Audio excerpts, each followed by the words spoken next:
እናድርግ።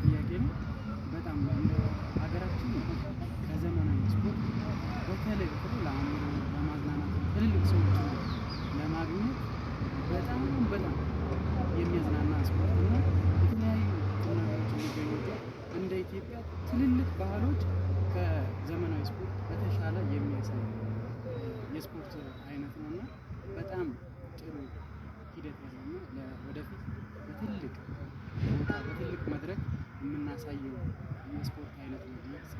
የባህል ስፖርት የዘመናዊ መነሻ ነው እና ከዛ አንፃር የባህል ስፖርት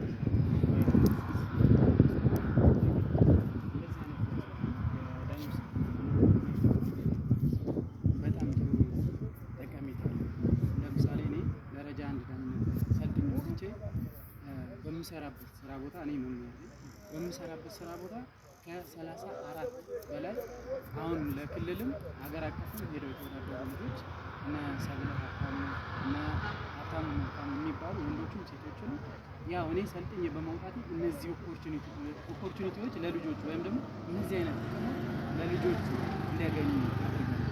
ይህ ማለት ደግሞ እኛ በሰለጠነን ቁጥር በየወረዳው በየዞኑ በየመዋቅሩ ደግሞ የተለያዩ ልጆች በማፍራት ልክ እንደ ዘመናዊ ስፖርት እንዲሰለጥኑና እንዲዘምኑ ያደርጋል።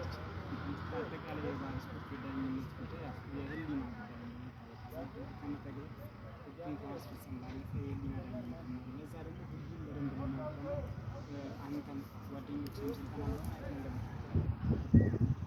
ስልጠና በትኩረት ነው የምንከታተለው። ይሄ ስል ሁሉም የመጣው ስሜቱ የተለያየ ነገር ተቆጣጥ ያንን ማለት ስሜቱ ከተለያየ ቦታ ስንመጣ የቢሮ ሰራተኛ ሊሆን ይችላል፣ የቢሮ ኃላፊዎች ሊሆኑ ይችላሉ፣ እዚህ ጋር ያሉ ዳኛዎች መምህር ሊሆኑ ይችላሉ፣ በተለያየ ሙያ የተሰማሩ ሰዎች ናቸው እና ይሄ ሲወስዱት ነገ እኔ ተጠያቂ ነው። በተለይ በዳኝነት ዙሪያ ላይ የተለያዩ መሰናክሎች አሉ።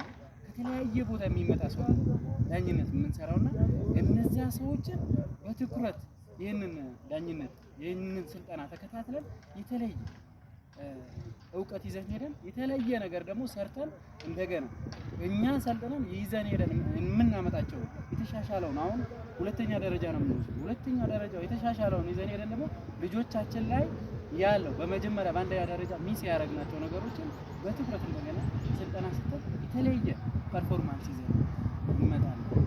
ያደርገናል ብቁ ያደርገናል።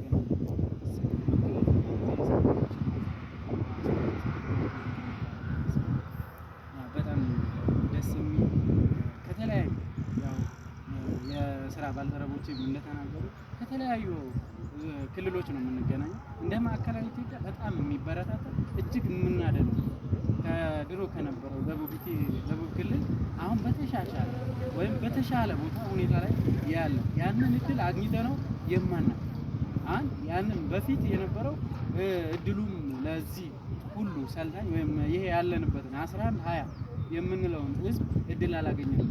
በቁጥር ነበረ ዳኛ የነበረው እኔ ተናገር ብትለኝ 2 ዳኞች ውዴ እና ኢንስትራክተር እንድሪያስ ብቻ ነበር ክልሉ ላይ ደቡብ ክልል ላይ።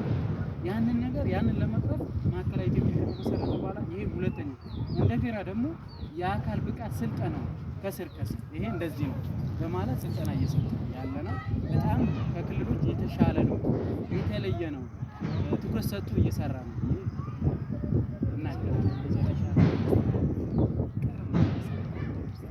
እኔ በጣም እንደ ማዕከላዊ ኢትዮጵያ እንደ ክልላችን ቀረምለው ሀሳብ ሌሎቹንም በማበረታታት ከሌሎቹ ስፖርት የተሻለ እንቅስቃሴ እንዲኖር አባቶቻችን ቁጭ ብለው ሊያዩ የተለያየ ቦታ ላይ እነዚህ ስፖርቶች በመጫወትም አባቶቻችንም እናቶቻችንም እህቶች ወንድሞቻችንም ልጆቻችንም ጭምር መጥተው ይህንን ስፖርት ከዘመናዊ ስፖርት ለየት አድርገው እንዲመለከቱን እንዲዝናኑ